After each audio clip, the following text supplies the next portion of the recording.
ಮೆಕ್ಕೆಜೋಳ ಖರೀದಿ ಕೇಂದ್ರ ಆರಂಭಿಸಿ ಅಂದ್ರೆ ಶಾಸಕರು ಖರೀದಿ ಕೇಂದ್ರ ಆರಂಭಿಸಿದ್ದಾರೆ. ರಾಜ್ಯ ಸರ್ಕಾರದ ವಿರುದ್ಧ ಹರಿಹಾಯ್ದಿದ್ದಾರೆ ಬಿಜೆಪಿಯ ನಾಯಕ ಎನ್ ರವಿಕುಮಾರ್ ಅವರು. ಡಿಕೆ ಶಿವಕುಮಾರ್ ಮುಖ್ಯಮಂತ್ರಿ ಕುರ್ಚಿಗಾಗಿ ಆಪರೇಷನ್ ಹಸ್ತಕ್ಕಿಳಿದಿದ್ದಾರೆ. ಇನ್ನು ಆಪರೇಷನ್ ಕಮಲ ನಡೆಸುವುದು ಬಿಜೆಪಿಗೆ ಅಗತ್ಯವಿಲ್ಲ, ಅದು ಕಾಂಗ್ರೆಸ್ನಲ್ಲಿಯೇ ನಡೆಯುತ್ತಿದೆ. ಡಿಕೆಶಿ ಬೆಂಗಳೂರಿನ ಪರಪ್ಪನ ಆಗ್ರಹಕ್ಕೆ ಹೋಗಿ ಇಬ್ಬರು ಶಾಸಕರನ್ನ ಭೇಟಿಯಾಗಿದ್ದಾರೆ. ಇದು ನಮ್ಗೆ ಗೊತ್ತಿರುವ ಮಾಹಿತಿಯಂತೆ ರಾಜ್ಯಾದ್ಯಂತ ಆಪರೇಷನ್ ಹಸ್ತ ನಡೆಯುತ್ತಿದೆ. ಇನ್ನು ಒಬ್ಬೊಬ್ಬ ಶಾಸಕರಿಗೆ ಒಂದೊಂದು ದರ ಫಿಕ್ಸ್ ಆಗಿದೆ ಅಂತೆ. ದರದಲ್ಲೂ ಕೂಡ ವ್ಯತ್ಯಾಸವಿದೆ.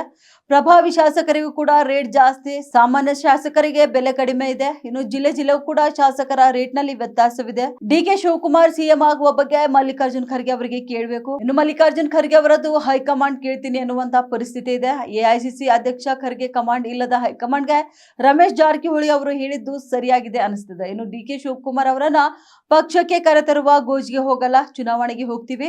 ಬಿಜೆಪಿಗೆ ಡಿಕೆ ಶಿವಕುಮಾರ್ ಅವರನ್ನ ಕರೆದುಕೊಳ್ಳುವುದೇ ಇಲ್ಲ ಅಂತ ರೈತ ವಿರೋಧಿ ಕಾಂಗ್ರೆಸ್ ಸರ್ಕಾರ ಮೆಕ್ಕೆಜೋಳ ಖರೀದಿ ಕೇಂದ್ರ ಸ್ಥಾಪಿಸಿ ಅಂದ್ರೆ ಶಾಸಕರ ಖರೀದಿ ಕೇಂದ್ರ ಸ್ಥಾಪನೆ ಮಾಡ್ತಿದ್ದಾರೆ. ಇದನ್ನ ವಿರೋಧಿಸಿ ರಾಜ್ಯಾದ್ಯಂತ ಹೋರಾಟಕ್ಕೆ ಕರೆ ಕೊಟ್ಟಿದ್ದೇವೆ. ಇನ್ನು ಬೀದರ್ನಲ್ಲಿಯೂ ಕೂಡ ಪತ್ರಿಕಾಗೋಷ್ಠಿ ನಡೆಸಿ ಸರ್ಕಾರದ ವಿರುದ್ಧ ಹರಿಹಾಯ್ದು ಪರಿಷತ್ ಸದಸ್ಯ ಎನ್ ರವಿಕುಮಾರ್ ಹೇಳಿಕೆಯೊಂದನ್ನು ನೀಡಿದ್ದಾರೆ. ಆಪರೇಷನ್ ಏನು ಬಿಜೆಪಿ ಅಗತ್ಯನೇ ಇಲ್ಲ, ಅಲ್ಲೇ ನಡೀತಾ ಇದೆ, ಅಲ್ಲೇ ಇದ್ದಾರೆ ಡಾಕ್ಟರ್ಸ್.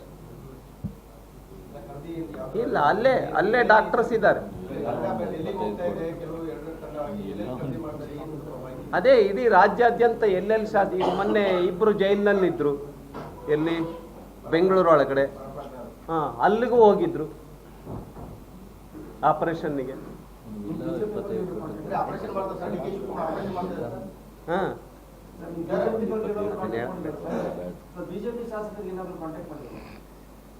ಬಿಜೆಪಿ ಶಾಸಕರ ಜರೂರತ್ತೇ ಇಲ್ಲ ಅವರಿಗೆ,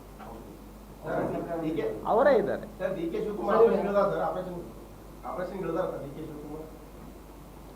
ಇಡೀ ರಾಜ್ಯದಲ್ಲಿ ಟಿವಿಗಳಲ್ಲಿ ಬರ್ತಾ ಇದೆ. ನಾನು ಟಿವಿಗಳಲ್ಲಿ ನೋಡ್ತಾ ಇದ್ದೀನಿ, ಸೋಷಿಯಲ್ ಮೀಡಿಯಾದಲ್ಲಿ ನೋಡಿ ಹೇಳ್ತಾ ಇದ್ದೀನಿ, ಎಲ್ಲ ನಡೀತಾ ಇದೆ ಅಂತೇಳಿ. ನಮ್ಮ ಮಾಹಿತಿ ಪ್ರಕಾರ ನಡೀತಾ ಇದೆ. ಅದೇ ಕೋಟಿಗಟ್ಲೆ, ಇಂತಿಷ್ಟೇ ಕೋಟಿ ಅಲ್ಲ. ಒಬ್ಬೊಬ್ಬ ಶಾಸಕನಿಗೂ ಇನ್ನೊಬ್ಬ ಶಾಸಕನಿಗೂ ವೇರಿ ಇರುತ್ತೆ. ಬಹಳ ಪ್ರಭಾವಿ ಶಾಸಕ ಅಂತ ಹೇಳಿದ್ರೆ ರೇಟ್ ಜಾಸ್ತಿ, ಸ್ವಲ್ಪ ಪರವಾಗಿಲ್ಲ ಅಂತ ಹೇಳಿದ್ರೆ ರೇಟ್ ಕಮ್ಮಿ. ಈಗ ಉದಾಹರಣೆಗೆ ಇಲ್ಲಿ 2950 ರೂಪಾಯಿ ಪರ್ ಟನ್ ಇದೆಯಲ್ಲ, ನೀವು ಬೆಳಗಾಂನಲ್ಲಿ ಹೋದ್ರೆ 3300, ಮಂಡ್ಯಕ್ಕೆ ಹೋದ್ರೆ 3400. ಹಂಗೆ ಜಿಲ್ಲೆಗೂ ವೇರಿ ಇದೆ ಶಾಸಕರ ರೇಟ್. ಅದನ್ನ ನೀವು ಮಲ್ಲಿಕಾರ್ಜುನ್ ಖರ್ಗೆ ಅವ್ರಿಗೆ ಕೇಳಬೇಕು. ಅವರು ಪಾಪ ಅಂತ ಪರಿಸ್ಥಿತಿ ಬಂದ್ಬಿಟ್ಟಿದೆ ಅಂದ್ರೆ ಹೈಕಮಾಂಡ್ ಕೇಳ್ತೀನಿ ಅಂತ ಹೇಳ್ತಾ ಇದ್ದಾರೆ. ಈ ಎಐಸಿಸಿ ಅಧ್ಯಕ್ಷರು ಹೆಂಗಿದ್ದಾರೆ ಅಂತ ಹೇಳಿದ್ರೆ ಕಮಾಂಡ್ ಇಲ್ಲದೆ ಇರುವಂತ ಹೈಕಮಾಂಡ್ ಅವರು. ಈ ಸರ್ಕಾರ ಆದಷ್ಟು ಬೇಗ ತೊಲಗಬೇಕು ಅಂತ ಹೇಳ್ತಾ ಇದ್ದೀವಿ.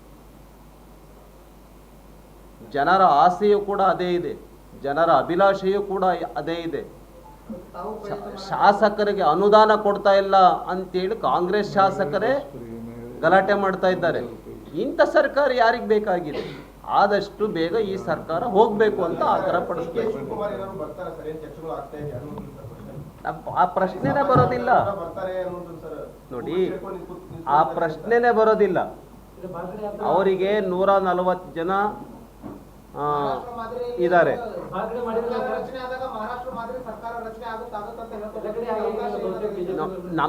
ನಮ್ಮ ಪಾರ್ಟಿ ಆ ಒಂದು ಗೋಜಿಗೆ ಹೋಗೋದಿಲ್ಲ.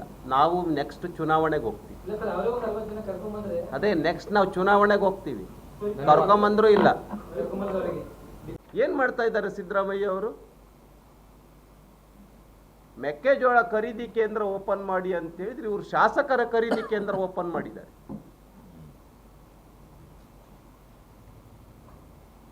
ರಾಜ್ಯಾದ್ಯಂತ ನ್ಯೂಸ್ ಅದೇ.